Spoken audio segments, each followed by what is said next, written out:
Welcome to the Knockout Hour. My name is Derek. I got my co-host Uncle Coco across from me. Got producer Josh. Say what's up, Josh. What's up? It's time! What's up, everyone? So we're going to start off with a little recap of the previous fight night that just happened a couple days ago, and that being Ufc London. So, Derek, you want to dive in on a recap of wherever you want to start off with? Yeah, for sure. So, starting off with, I just want to say UFC London was probably one of the best non-pay-per-view cards I've watched in a very long time. A lot of decisions. Starting off with Paul Craig here, honestly, taking an ass beating for almost the majority of the fight to start out, gets that triangle choke there at the end. Beautiful. Absolutely insane. Definitely had him on a couple parlays, and wow, that was absolutely crazy. Cannot believe he came out of nowhere with the triangle. But hey, he is one of the best submission artists right now. Yes, he is. That's actually, I believe, his second or third straight fight doing that. I mean, coming from behind, getting beaten up with the ground and pound, and then hitting that triangle or any submission is really just his forte, and he's definitely one of the best in the business, as you mentioned it. And that was against no slouch. I mean, Nikita Krylov is pretty good. Was in the top 10 in the rankings.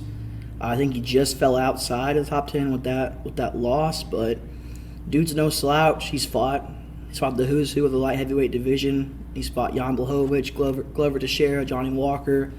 I mean, a lot of the big names in that division, and he holds his own. So that's a big win for Paul Craig. And then how about the call out at the end, though, calling out Anthony Smith? That's a big one. So yeah, I don't know if he wants any part of Rumble, though, man.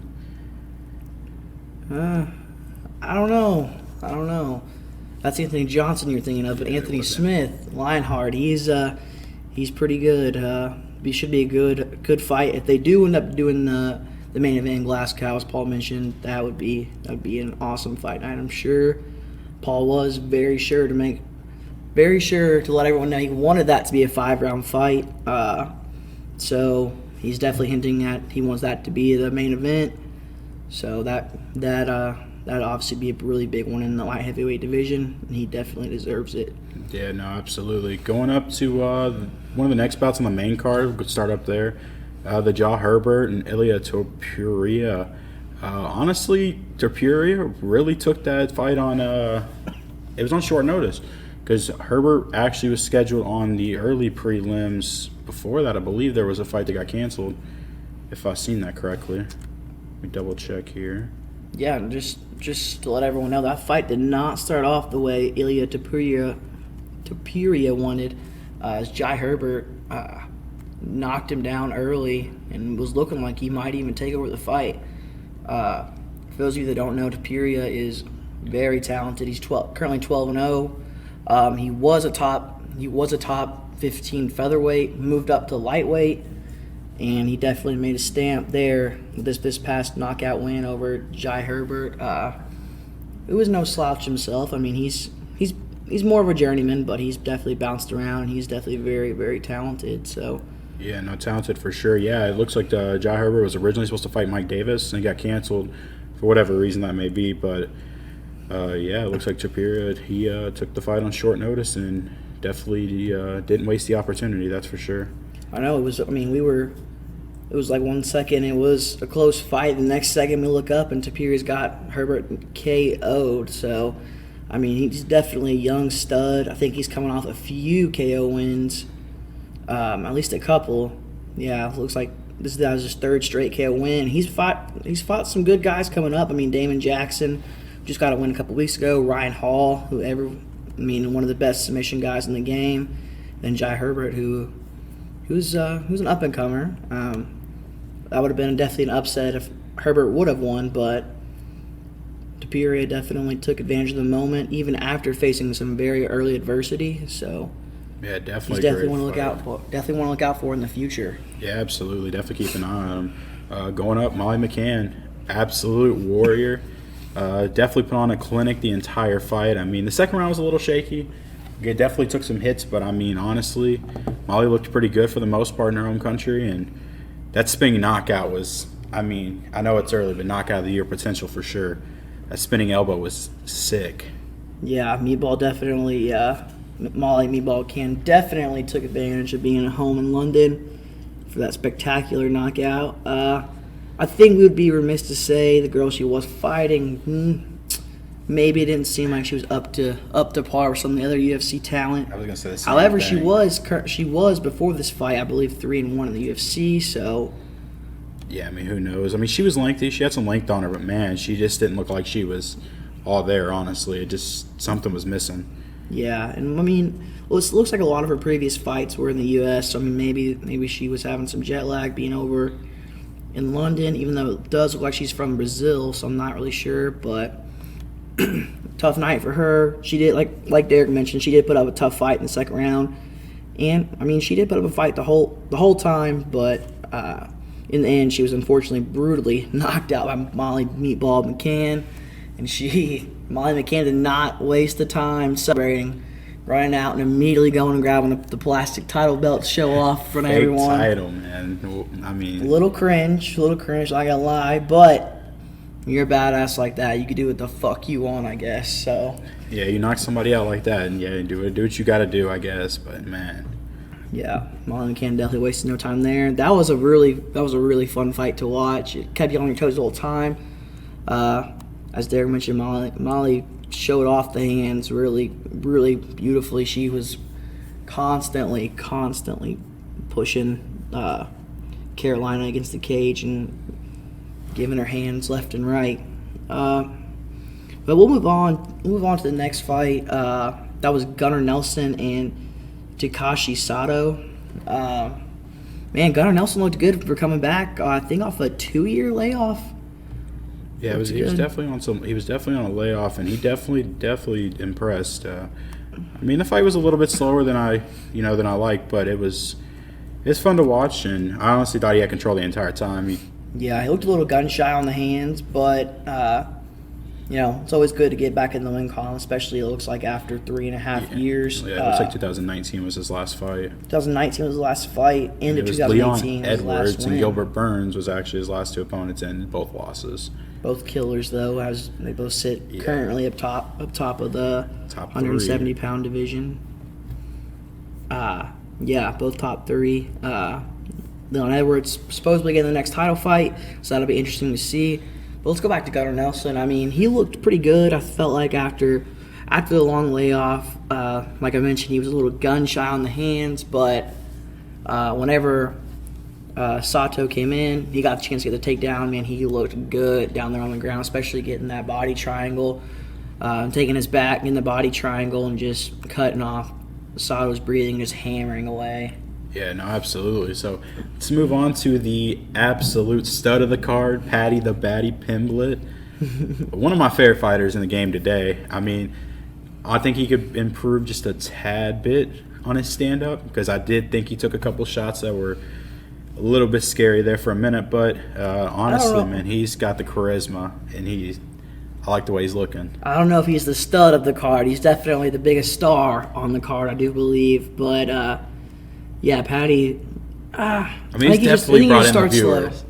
Out of everyone on this card, I think he brought in the most viewers. He definitely brings in the viewers. But I mean, let's not forget, in London, you take any fighter over there, that's going to be a sold out show. I mean, they love their MMA over there. But yeah, going back to Paddy, he definitely both of his UFC fights so far, it looks like he's had a slow start.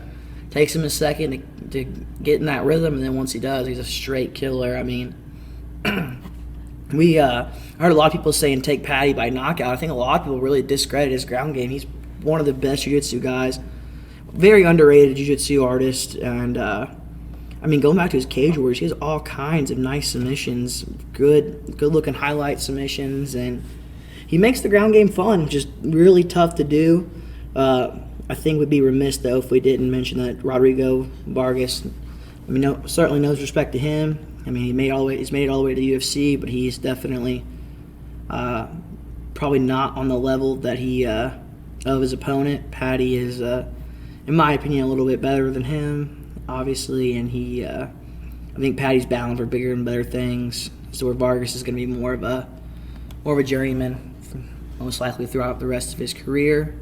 No, I definitely agree with you. Yeah, Paddy has honestly won more fights by submission than actual knockout, but the casual fan wouldn't necessarily realize that coming from his last fights. But moving on to a man that, I mean, I know you have a lot of love for, and Dan Hooker and Arnold Allen. And, man, did Dan Hooker look slow. Yeah, he looked rough, man. It was really tough to watch being a Hooker fan. But, I mean, Arnold Allen is a straight killer. That dude's a stud. He's so good, man. He's constantly throwing out jabs and hooks. I mean, he just looks good on his feet. And I really think the weight cut killed Hooker, man. I mean, he downplayed it for sure, like he always does. Dan Hooker never goes into anything thinking he's going to lose. But I really think he downplayed the cut. I just think now he's getting older. I think it's getting tougher on his body. He did look good on the scales. He looked really good. Looked lean and mean, but when he got in that cage, man, he looked sluggish. And that is a byproduct of normally of weight cuts like that. Whenever fighters are used to fighting at a certain weight and they go down, slow starts are normally what happens. And Arnold Allen took no exception to it. He went right at Hooker and definitely made light work. He outstruck him 50-14, and absolutely made light work of him. Made one of the better, I mean, honestly, better fighters in that division just look absolutely terrible. Yeah, where do you think you have Hooker going after this? Do you think he stays down here in featherweight, or do you think he goes up to lightweight? I mean, I'm not sure. Dana honestly said, I mean, I know Dana put out a quote the other day, said he can honestly go pretty much do whatever he wants to do. Hooker's been, he's a veteran of the game, so he's an absolute warrior. I think Dana's going to give him another couple shots here, but man, I don't think he's got much left. Yeah, I mean, I think when you look at the competition he's faced, I mean, as of recent, I mean, in this slide, I mean, it's second to none. I mean, he's fought Poirier teeth and bone. I mean, it was a battle. Then then got knocked out quickly by Michael Chandler, but Michael Chandler's an absolute stud. Beat Nasrat Hartprost, who's a pretty good up-and-coming fighter, and then lost to Islam Makhachev before Arnold Allen. So, I mean, right there, I mean, you're fighting. I mean, he fought three out of the top five guys in the lightweight division before he fought Nasrat, where he won via unanimous decision. But before that, he had a nice little run. He beat James Vick, Ali Quinta, and Paul Felder, which was also a war. So, I mean, I'm not sure if I'm ready to believe that Hooker's done yet. I think he's just had a rough skid. I think Hooker's the type of guy where he's not going to settle for being right in the middle of a division. He wants to go somewhere where he can be at the top, and maybe it was just an experiment with the featherweight, and it just didn't work out. I mean, Arnold Allen was just too good, too fast. I definitely agree. Arnold Allen looked incredible, and honestly, maybe a future champ one day. Potentially. He definitely has the potential to be there. They currently have him sitting at number 6, I believe, in that division. Yeah, number 6. I mean, he definitely looked every bit of it. I would definitely in the future love to see him and Calvin Kattar get in there. That's a fight that I've been hearing thrown around, and that's one that I would definitely love to see. Love both of those wouldn't mind guys. seeing that at all. Another moving on to the next fight here, another up-and-comer in the heavyweight division, Tom Aspinall, looked absolutely incredible as well. This heavyweight division's honestly looking better than ever. It was looking a little sluggish there for a minute, but I mean, you got Tai Tuivasa coming up, Tom Aspinall. I mean, I think Francis is going to have a little bit of his hands full with some of these up-and-comers here. Yeah, Aspinall definitely looked fantastic. One of the most flawless performances on the card. He didn't look like he was in any danger at any point. Maybe got stung once slightly, but, I mean, he took it. Alexander Volkov, who is no slouch. He's top 10 in a heavyweight in the world and is one of the toughest competitors. He's been in there against everybody, and, I mean, Tom Aspinall just took him to school. I mean, it's 8 straight finishes for Aspinall. Like, he's coming to the UFC and absolutely destroyed people. You just don't really see that anymore. A lot, especially with today's fighters, you get a lot of decisions nowadays. A lot of people fighting safe. This man has come in here, knocked some people out. Jake Collier, Andre Arlovsky submitted. Man, it's just been honestly kind of crazy. He's just come in here and pretty much tore up this division. What do you think's next for him? Man, I'm not exactly sure 100% what's next, but I know he did call out Sergey, or not Sergey, sorry, I'm looking at his past fights here. And last one I'm looking at is a big win over Sergey Spivak, who's very, very talented. But I know he did call out Tai Tuivasa. Man. That would be an absolute banger. That would be that that fight alone could be a pay-per-view. I mean, that fight is going to be exciting. And I did see an interview between him and Dana. Not an interview, which was a side conversation. Tom was saying, make that fight happen in London this year. I have been seeing, unfortunately, that Tai Tuivasa might be linked to Stipe Miocic, which everyone would love to see, I'm sure, too. But I think a lot of people are overlooking Stipe and are wanting some of this young blood to come up. And I think if you got Aspinall and Tuivasa in there in London this year, I think that is an absolute sellout. That's a pay-per-view people would buy. And that's not – heavyweight's not an easy division to sell pay-per-views in. I mean, you had Francis and Surreal, which should have been an absolute box office banger for the pay-per-view buys. I mean, that's two of the greatest heavyweights ever getting in there in the cage, but it just didn't seem like it had that zip to it, even with the flyweight division title on the line that night too. So, but I think, I mean, I don't know that Ngannou, even with all that knockout power, has the star factor that these two guys could potentially have. I mean, Aspinall coming from London, I mean, everyone's going to be rooting for him. I mean, he's an absolute killer. Has looked absolutely fantastic his past few fights. And then you got Tuivasa, who may be the biggest star in the division, definitely a top 5 star, probably in the UFC. I mean, I definitely agree that London crowd is fierce, man. They love their fucking people, man. You got that home crowd advantage. They feed off them for sure, man. They feed off of them, but I think if Tuivasa did go there, I think he'd see a lot of love too. A lot of those fans who are hardcore fans definitely would show Tuivasa some love, and I think that would just be an absolute war. As long as Tuivasa could avoid the takedown, avoid the ground game, I think we would see an absolute banger. Which, I feel like a lot of people, with the opening odds coming out, I feel like a lot of people would say they think Ty would win that, but I think they're really overlooking what Tom Aspinall's done and the potential he has. He has some real potential. We haven't seen anyone run through Volkov like that in a long time, if ever. So, I mean, I think Aspinall has a legit chance in that fight, and that would be one that I'm definitely looking forward to. I agree. Love both of those guys. That'd be crazy. Yeah, I agree. The only thing that concerns me with Ty is I haven't seen much of Ty Tuivasa's ground game. And as you can tell, Tom Aspinall is a beast all around. So a little bit concerned if Ty does have to go to the ground. But, I mean, after watching him knock out Derek Lewis, man, taking those punches, eating those punches, he can definitely take a punch. You definitely don't want to stand up with that man. Might be one of the – I mean, honestly, I still think Derek Lewis is one of the best stand-up guys that you have still around in the UFC right now. And definitely one of the hardest hitting punches. I just don't know if Ty's got the ground game for it. And Tai Tuivasa is probably, honestly, my favorite fighter in the UFC right now.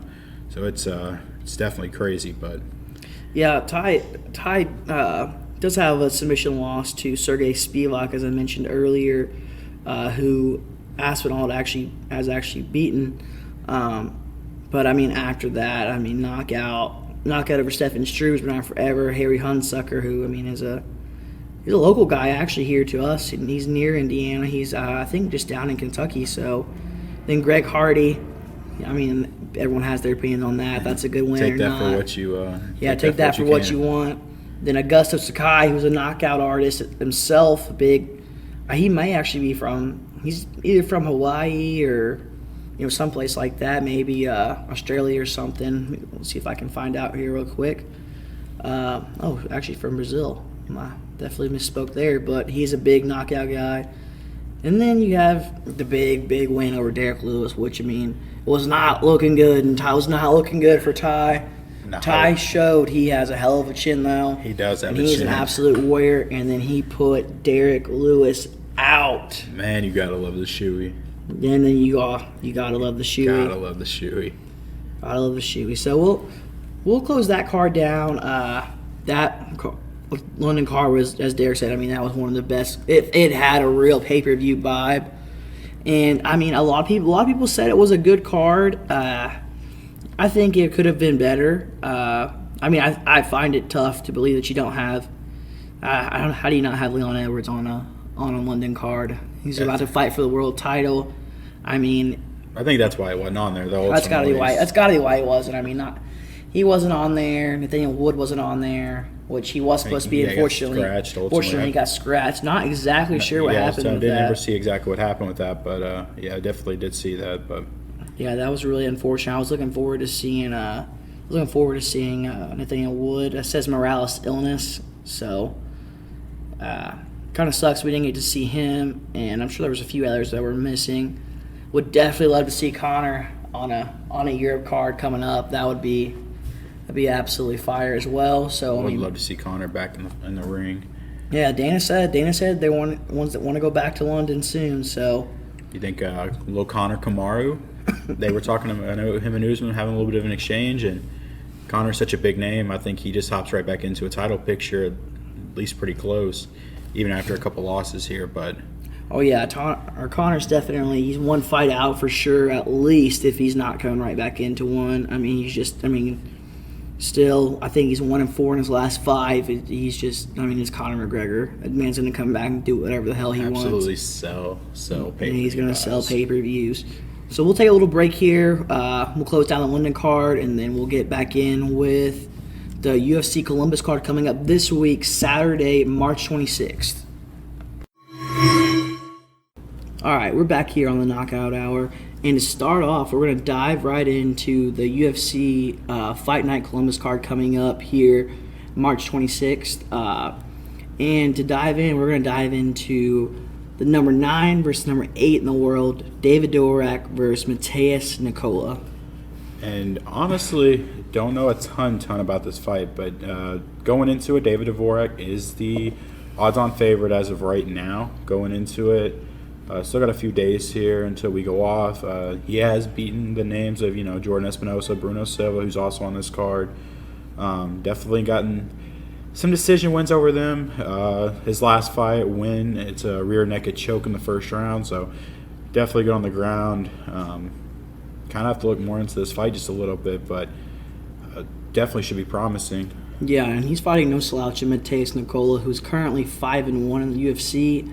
Has beat a couple big names, Manel Kopp, who a lot of people know, and then Tim Elliott, who's another big one, who's been a veteran of the division and fought the best in the world. As Derek mentioned, a lot of decisions in here, but that's to be expected with the 125-pound division. Not a lot of knockouts, especially when you get out of that top 5. So we'll move on, but that's definitely, number 8 versus number 9 in the world is definitely one to look out for. Yeah, no, absolutely. And the next fight on the card that I was kind of looking forward to is Jennifer Maia and Manon Fiorot. Don't know a lot about her opponent, but Jennifer Maia is definitely no stranger to the game. Just fighting Shevchenko. Shevchenko just about a year ago. Back in 2020, and definitely was a loss ultimately, but Valentina is just an absolute beast. Also got a win over Jessica Ai, and then lost in her last fight against Caitlin Kuchigan. That was actually a pretty good fight as well. Lost by decision, but yeah, ultimately, honestly, Jennifer Maia is the heavy underdog in this fight, and like I said, I don't know too much about her opponent, but I wouldn't say sleep on that fight, because Jennifer Maia is definitely someone you don't want to sleep on for sure. Yeah, as you mentioned, Jennifer Maia is a pretty heavy underdog against Manon Fiorot, but as Derek mentioned, Jennifer Maia is a veteran of the sport and fought the very best in the world. But Manon Fiorot is no slouch. She's on an 8-fight win streak currently. Only loss she's ever had was her very first fight, and that was a split decision loss against Leah McCourt, who is very, very good and who is in the top 5 in the Bellator rankings for women. So this is definitely one to watch out for. Should be some pretty good action against the veteran and up and coming fighter. Fiora currently sits at number 14 in the world for women's flyweights.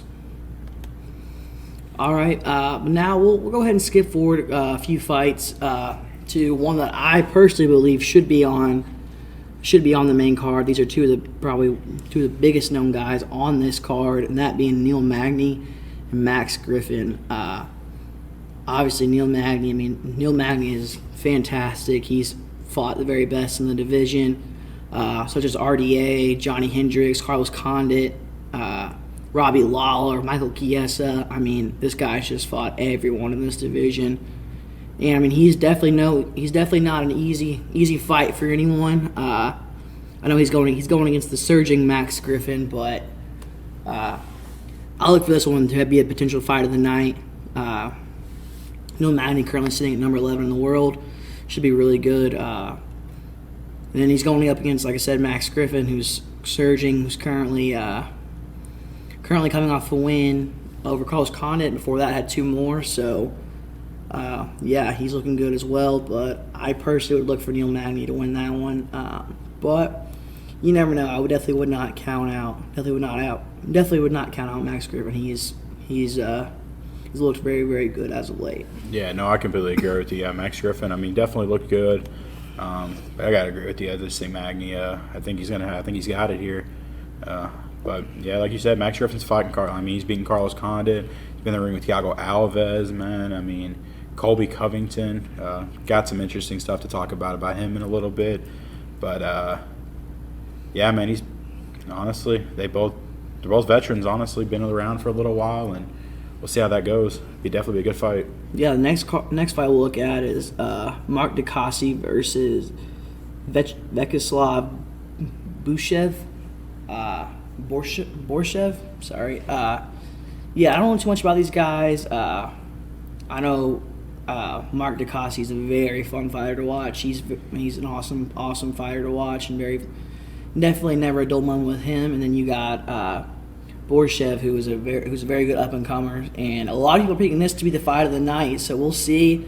I definitely think there's some other fights on here that have the potential for that, but just definitely want to look out for. I think it's pretty even money-wise. I think Takashi comes in at just a slight underdog. So yeah, it looks like Borshev is the slight favorite coming in. Only a second UFC fight, but man, them Russian guys, they're coming in and taking this sport over. Yeah, he looked really good. Do you know if he's on Khabib's team or not?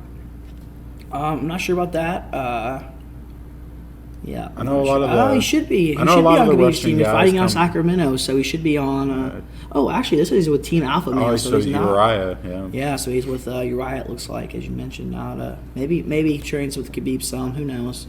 A lot of those Russian guys kind of stick together and tough. Normally come in and do the job. That's for sure. That'd be a good one to watch as well. Going up to Oleinik and Latifi. Honestly, Oleinik's been around, God, for so long. He just has not looked anywhere near himself in the past couple fights. Losing 3 straight. Derek Lewis, Chris Dawkins, which is, and we're going to get to here in a little bit. Spivak, which I know we've touched on in an earlier segment, but yeah, man. I mean those are no slouches. But as you said, Oleinik definitely hasn't looked himself. As you mentioned, he has been around the block. It looks like he's totaling up to almost, nearly 80 fights. 59, 16, and 1. And then we got Latifi, who has kind of bounced around. I know he was fighting 205 for a little bit, and now he's up to heavyweight. Latifi's a slight favorite, or at least he was earlier. He also, he's 1-3 in his last 4. With losses to Lewis, Derek Lewis, that is, Volkan Ozdemir, and Corey Anderson. So, kind of an interesting one there. And then he did pick up a split decision win over Tanner Bozier, who was streaking too. So, like I said, Latifi is a slight favorite there, but tough to count out Oleinik in any fight. Man's just an absolute animal. And moving on to probably my personal, what I think is going to be the best fight on the card. Honestly, Kai France and Askarov here. Man, because Askarov is an absolute beast, but do not sleep on Kai France. That dude can bang with the best of them. And I honestly think he's got a pretty good shot of stopping this streak here. I know Askarov is undefeated with one no contest here. But, man, it is it's going to be tough, that's for sure. Yeah. Askarov currently coming in as the number 2 fighter in the flyweight division in the world. And he's looked good in his past few, but honestly, just more of a hold him down, kind of grind it out, get some ground and pound in. Not really my favorite style to watch, but he's certainly very, very effective when he does it. But man, can't say enough about Kai France as of late. Man, he is very, very interesting in that division. Just came off a huge knockout of Cody Garbrandt. Huge definitely his biggest win of his career. And I mean, a lot of people are rooting for this guy. He's quickly become one of the fan favorites, especially in this division where it's hard to capture the crowd. Like you said, a lot of times it's just not the big knockouts, not the big flashy guys. But Kai France has that personality. And I also fighting with on Israel Adesanya's team down there, so good friend of Izzy's, so that's always interesting to watch. So he definitely has some of the best help in his camp, but as long as he doesn't allow Askarov to take him down and just kind of outground and pound him, I think if you're feeling frisky that night, Kai France by knockout. No, I definitely agree with you. Moving on to the next fight we got on the card here, we got Matt Brown and Brian Barbrina. And honestly, this will be a pretty good one as well. Matt Brown coming in, been around for a little while here. Not necessarily the best, but definitely been in there with some pretty good fighters. Got some good finishes here and there. Is coming off a win, a knockout victory back in 2021. And then he's 1-3 in his last 1-3 in his last 3. Definitely could use a win here, but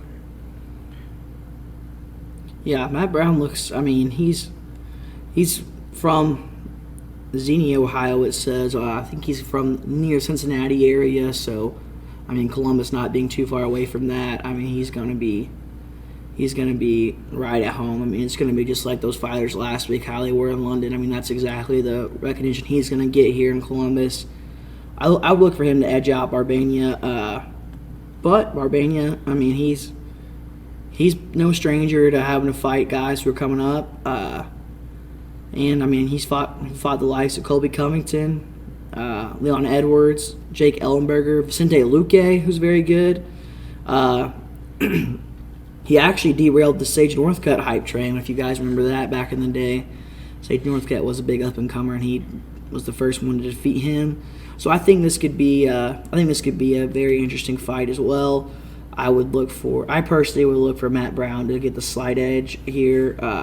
Just being at home, I think he's going to come out looking to knock Barbrina out. So put on a show for the crowd. I think it's going to be a tough night.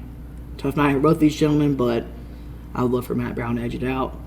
In the co-main event, we'll move on to it, and starting off with Joanne Wood versus Alexa Grazo. Man, it's tough. It's tough to bet against JoJo, but scuffling in her last few fights, 2-3 in her last 5. But JoJo Calder was one of the most exciting women to watch, so.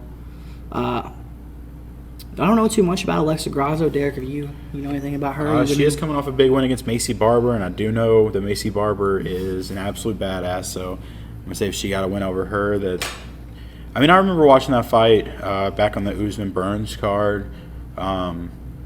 Slugfest. Macy Barber's coming off a extended period of time being out, but did edge the victory over her, but ultimately Grazo's minus 240, pretty big favorite. But man, it is hard to bet against Wood, honestly. And we'll just have to see how that goes. It's going to be a pretty good fight. I'm looking forward to it. Yeah, either way, I'm expecting it to be a very exciting women's fight. So another woman coming out of Mexico. I know Mexico's got some pretty good fighters coming up. Yeah, it looks like that's number 7 versus number 9 in the world of flyweight.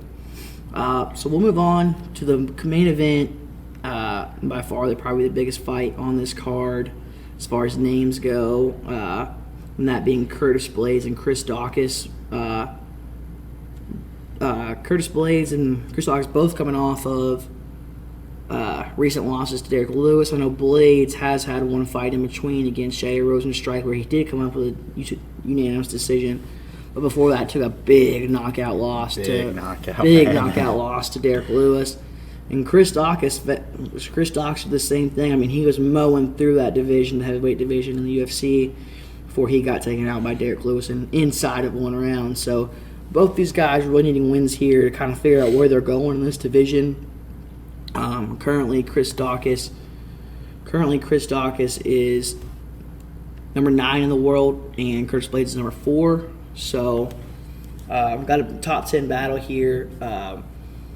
Yeah, like I said, I think personally think this is a bigger fight for Blades compared to Daukaus. Kind of a bounce back, yeah, sure. Yeah, Blades really needs, if he wants to stay in this title picture and stay up there, he really needs a win here. As a loss would completely derail that title picture for him. And I honestly think that, and this is gonna be on the record here. I just don't think Daukaus is good. Don't get me wrong, but man, I just don't think he's got it right now, man. I think he's sluggish in the ring, and I just think Blades is gonna, bounce back, especially after that unanimous decision winning against Rosenstrike, and he's gonna bounce back, and ultimately I think he's gonna be back in the title picture pretty soon. When we actually get to see Francis back in the octagon after the knee surgery, but maybe an interim title fight, maybe. Yeah, definitely. There's a lot of matchups that there's potential for that in the heavyweight division coming up. But yeah, I personally would also look for Blades to grind this out via unanimous decision. A little bit tougher though, with it being a 5-round fight. So a little bit sluggish, heavier guys. Yeah, maybe. I don't think Daukaus has got it in his gas tank. I think Blades knocks him out. I mean, I'm not going to say necessarily first round KO, but I'm going to go out on a limb here and say Blades knocks him out. Yeah, the thing with Blades is too in that division. I mean, you don't see a lot of wrestlers in the heavyweight division, but Blades is the exception there, and probably the best wrestler in the division. He's going to grind. I think he's going to grind Daukaus out and just wear him down, and then eventually, like Derek said, maybe put him out via some ground and pound. So that's an interesting one to look forward to here in this card. Definitely interesting for the title picture here at the heavyweight division. Like I said, but Daukaus only coming off the one loss. Before that, he was mowing through the division, and before that, Blades was mowing through it before he ran into Derek Lewis, but then bounced back with Rosenstrike. So who knows? I mean, they both have the potential to do some damage here, but this is a very, very big fight for both of them. Definitely looking forward to it, and that is this Saturday, 7 p.m. is the main card, 4 p.m. the prelims. We'll definitely be watching, definitely do a recap. It'll come out sometime after the fact, maybe Sunday. But we'll definitely recap it, go over all the fights. I'm definitely looking forward to it, though. Yep, and whenever we come back here for the Knockout Hour, we will be talking some interesting news out of Miami, out of Dade County down there, some wild news, so stay tuned for that. All right, so we're back here on the Knockout Hour. And so today we're going to be bringing you some interesting content out of Miami, out of Dade County, and very interesting situation there. As many of you know, a few weeks ago we had Covington versus Masvidal in a 5-round fight. Colby grinded it out, got the 5-round decision, and looked very, very good, as to where Jorge Masvidal looked very sluggish and very rough in the cage, in my opinion. But, I mean, everyone's going to look like that against Colby, especially when you let him start wrestling and you're getting grinded down. But, so allegedly, Colby getting dinner at a popular steakhouse in Miami, comes out, Jorge's there, Jorge runs up behind him, clocks him in the mouth a couple times, apparently fracturing some of Colby's teeth. I've heard 2, I've heard 1, and I've also just heard fractured teeth, so I'm assuming it's multiple at least. And then runs off yelling, "Should have talked about my kids, motherfucker." So Very interesting situation there, Derek. You want to dive in and get started here? Yeah, absolutely. And I know you all can't see me here in the studio right now, but definitely repping the Miami jersey for the baddest motherfucker, Jorge Masvidal. And, man, like, I'm not going to say I encourage just go out there and hit somebody in the mouth in the streets, but especially when he had his time in the cage to do so, and he did fail to do so. But you talk about a man's kids, and you never know what's going to happen, especially with Masvidal and, Covington. We're going back and forth on Twitter, and Masvidal posting this morning, good morning to everybody, but the people that talk about other people's kids. You just knew something was going to end up popping off, and ultimately it did, and TMZ got a hold of it, and Masvidal is getting felony charges now brought up against him, and it's definitely wild events that happen, but I mean, that's what happens when you start getting personal in each other's lives. And ultimately, these two hated each other for how long now? So it's been building up. And yeah, very interesting situation there. I mean, they went from being best friends 2 or 3 years ago, maybe even less than that, to being arch enemies. I mean, they absolutely hate each other. The thing with the situation that kind of bothers me is, I mean, obviously it's a great publicity stunt and gets people fired up for the UFC. My thing is, I think it was kind of a punk move by Masvidal after he did have 25 minutes in the cage and got absolutely outclassed, out-wrestled, outstruck by Colby Covington to walk up behind somebody and sucker punch him. Then again, I'm also not the biggest Masvidal fan, so maybe I'm a little bit biased there. I know other people have other opinions on it, but it is tough especially whenever you start talking about someone's kids, man. You almost deserve something like that to happen. I mean, I think this is a great lesson for Colby Covington, and maybe try to keep it not quite as maybe try to not get the fight as personal next time, not talk so much crap, or at least if you're going to, be ready to back it up. So you see both sides to it. You gotta have respect for Masvidal for not letting someone mess with his kids like that and talk bad about his kids. But you also got to see Covington's side. Like, you had 25 minutes to do something about it, and you didn't do anything. So yeah, no, I completely agree. So what do you think's next for Masvidal? Like, do you think he's done the UFC, or? He's definitely not done in the UFC. Honestly, as much as I haven't, I mean, I've heard some spiel about it, but man, I would love to see him and Conor go at it. That would be an absolute war, stand and bang. It would sell a shit ton of pay-per-views, man. It's the perfect fight for them to both come back to. I know Conor's going to walk right into a title shot or a number one contender spot. But, if he has to walk into that number one contender spot, if you really want to go up to 170 like he's saying, I mean, Masvidal is probably just outside top 5 in the world. So, I mean, that'd be an interesting one to go into. Let people see what he can do at 170 again. I mean, I know he fought Diaz up there and Cowboy Cerrone, but Masvidal currently sitting at number 7 in the world. That'd be an interesting one for him to walk into. Or maybe if Masvidal can get Diaz to come back. I mean, I'm not really sure where Masvidal goes from here. I mean, he's lost 2 in a row, one by very devastating knockout to the champion Kamaru Usman. And then he lost he got grinded out by Covington, so I'm not really sure where he goes from here. Covington, I think he's probably waiting to see who wins between Burns and Chimaev. Then he might get the winner of that, or if Leon loses to Kamaru, maybe he tries that fight out. I'm not sure. I mean, Vicente Luque's there lurking, and so is Bilal Muhammad. So, I mean, you never know. There's a lot of fights to make in this division. But the one that I would love to see out of all those would be Jorge and Conor. I think that would be that might be the biggest pay-per-view sellout ever, just because so many people know those names. Those two have the name recognition, which you rarely see in the UFC. I mean, a lot of times you see these guys who have to one side a lot of big name recognition, but I think it'd do very well. What do you think about that fight? I mean, how do you see that? I mean, honestly, I would love to see it. I mean, a Conor in the ring with anyone's going to sell tickets, but man, Masvidal is honestly, out of anyone right now, is one of the biggest names you hear. And yeah, even with the casual fans, everyone knows Conor, everyone knows Jorge. Honestly, they would definitely sell tickets. I would love to see it. They're both at that point in their career where they both need a big win. So, I mean, it'd be perfect for either one of them.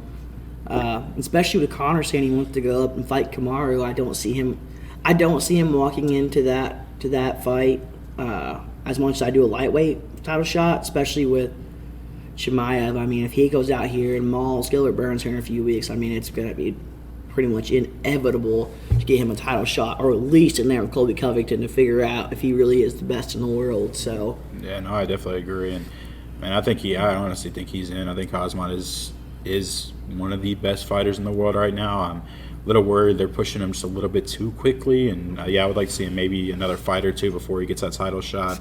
But yeah, man, I would love to see. I would love to see him step in the ring with just about anyone right now. Another thing for honestly for Jorge, man, I know his one of his American Top Team teammates, Paige Van Sant, just signed with a professional wrestling company, All Elite Wrestling. I mean, he may go that route as well. I mean, he didn't look the best in his last fight. I know one of his coaches is also in All Elite Wrestling right now, doing some big things. So he showed up there a time or two, and like Corey was saying, he's a big name. People recognize. People would love to see him, and I know a lot of people have taken that route. Ronda Rousey being one of them most recently. She's doing pretty well for herself about a main event at WrestleMania. But if Masvidal if he doesn't take anything else in the UFC, pro wrestling would be a great step for him too. Yeah, and his manager, actually, Dan Lambert's actually notorious for joining him with pro wrestling. I mean, Masvidal and Colby Covington have been on professional wrestling cards in the past, along with a lot of other members of their gym. Dan Lambert is kind of a mastermind when it comes from switching over from the UFC to professional wrestling. So maybe he does go that route. I think he still has a couple more in him before that has to happen. But so let's dive into some picks. I know one reason why we started this was because we wanted to get UFC isn't the biggest sport in the world yet. But a lot of people are getting interested, but a lot of people don't know where to start, especially with sports betting. And we've won a lot of money in sports betting here, especially within the past few months. And we want to give you all some picks so you all have a chance to hopefully win some money as well with us if we continue to get them right. And so the picks for this week, we're always going to try to pick 4 fights. That's pretty much going to be our baseline.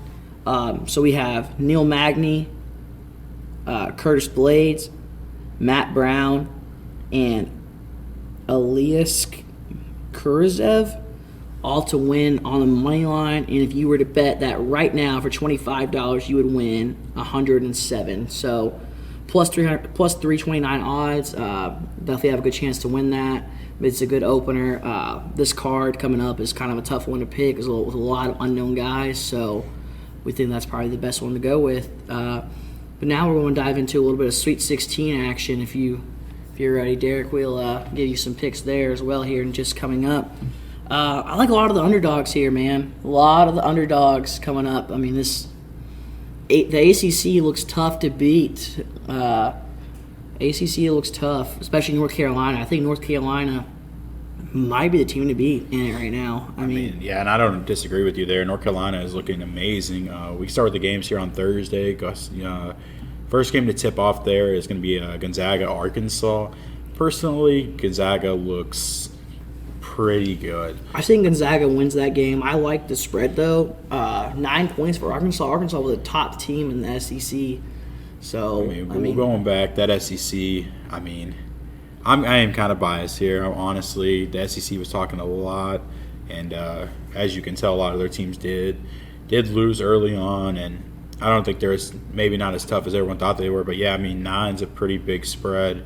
But I think Chet Holmgren, I think he gets the job done. I think him and Drew Timme, I think they lead the team there, and I think Corey's right. I don't know if they necessarily cover 9, but I think it will be a nice little game there. Going on to Villanova, Michigan. Man, I didn't necessarily like Michigan against Tennessee. Thought the refs definitely played a little bit of a factor in that game. But honestly, I still kind of like Michigan in this game. Me personally, I don't know how you feel about this game, Corey. Yeah, I'm kind of the same way. I didn't like Michigan versus Tennessee, but they pulled it out. Maybe a little bit of help from the refs, as Derek mentioned. But one thing that I like Michigan in this as well. I like Villanova too. Villanova's got a very good free throw shooting percentage as a team, maybe the highest ever. They're looking good. But, I mean, Michigan's just got that swagger about them right now. To play it safe, I'm taking Michigan plus 4.5 to cover the spread. I like it. Moving on, we got Duke and Texas Tech.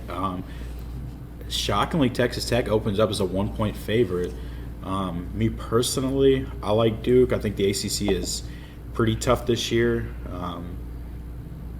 Being a little bit biased because I'm a Louisville fan in the ACC, but Duke, Coach Hayes last year, I just don't see them going down that easy. I think it's going to take everything out of a team. Haven't watched a lot of Texas Tech basketball. They look pretty good in the tournament so far. Great defensive team. Just don't know if they got it in to keep it up with Duke, man. I like Duke in this one, honestly. Yeah, it's definitely going to be a tough one. Either way, I mean, Duke looks good. Duke has looked okay. I mean, they looked good in their first game. I think they won by like 17 points, if I remember correctly.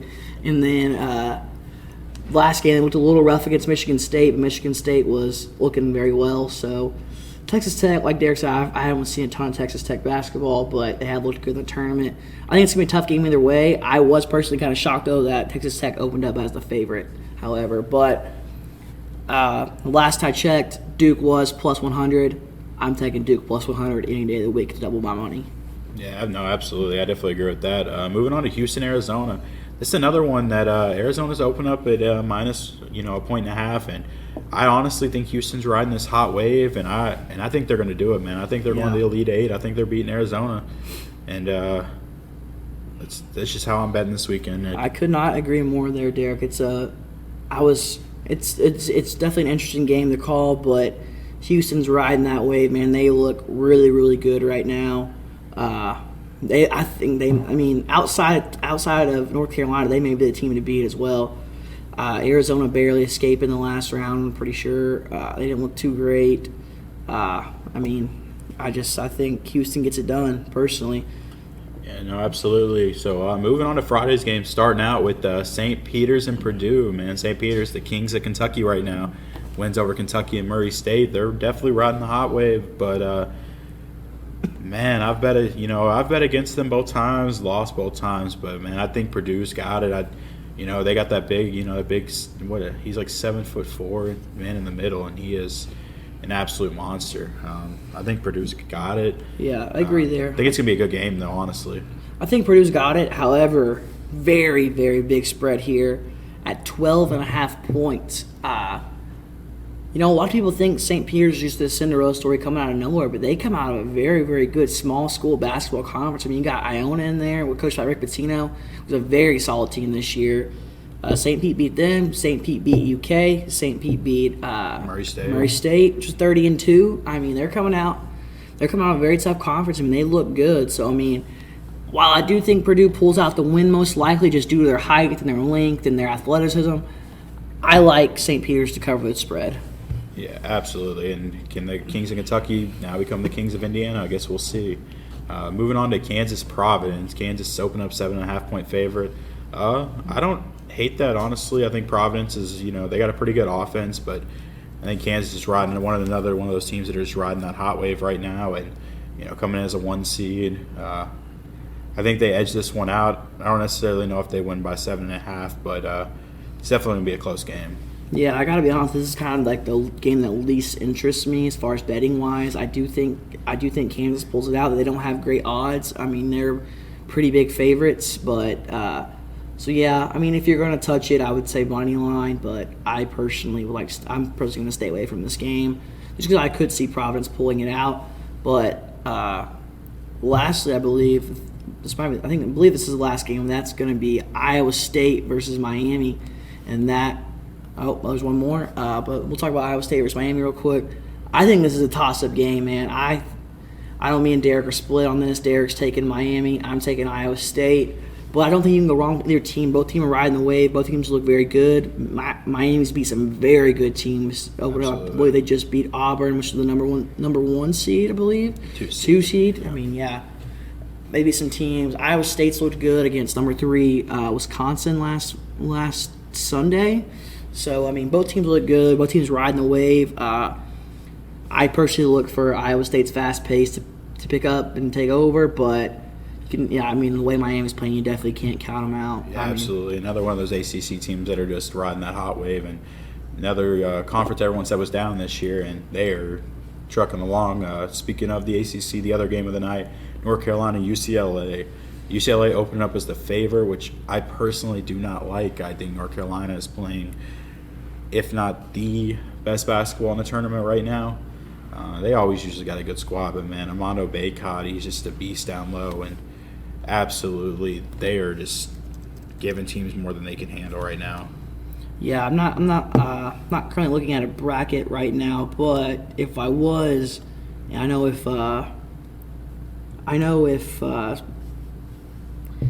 North Carolina and Houston are on opposite sides, those are the two teams that I would say I think look good to go all the way personally. But you never know what's going to happen in the tournament. I'm also taking North Carolina as mentioned. I think they're the team to beat right now. I think them and Houston will both look great. Gonzaga looks good. Memphis gave Gonzaga a tough one, which a lot of people predicted, but Gonzaga proved that they can hang with a good team because Memphis is a very, very talented team. So coached by Penny Hardaway as well. So yeah. But yeah, so Derek, do you want to give your official parlay and I'll give mine, and then we'll see how we do. Yeah, for this weekend, as of right now, me personally, let's get 4 picks we like. I think I'm going Michigan over Villanova, at least in the spread. Take them +5 if you can. Me personally, I'm taking Duke. They're also going to be the underdog. Going to go ahead and throw Purdue in there. I'm not going to necessarily say by the spread. I would take the money line. And then to me, you got to go North Carolina as well. They're also going to be the underdog. So 3 underdogs in there. But honestly, I think it's going to definitely win you some money. Yeah, I went a little bit riskier in mine. I had a 5-pick parlay. I had North Carolina at +110, Iowa State at +120, which is kind of I feel like the one's kind of a toss-up in there. Then I had Houston at +110 over number 1 Arizona. Like I said, I think Houston's looking good. And then I have 2 spreads. I have St. Pete to cover and Michigan to cover. Michigan's on mine. It's a 4.5-point spread, and St. Pete's is a 12.5. I like both of them to cover. I think both teams are looking good. I don't know if St. Pete pulls it out, but I think they stay within 13. So, no, I definitely agree with that. But yeah, those are our picks for college basketball, and that'll do it for episode 1 of the Knockout Hour. There'll be some great things to come here. We'll come up with some more segment ideas. Honestly, if anyone's got any ideas, you can put it in our comment section. I believe we're uploading it on YouTube. This will be on Spotify as well. We're always taking recommendations. So if anyone's got anything, you can always DM me and Corey on Twitter, Instagram, however you want to get a hold of us. Definitely taking recommendations. But we'll be back on either Saturday night or Sunday with a recap of the UFC event and a little bit of college basketball recap, and we'll see how everyone's picks went.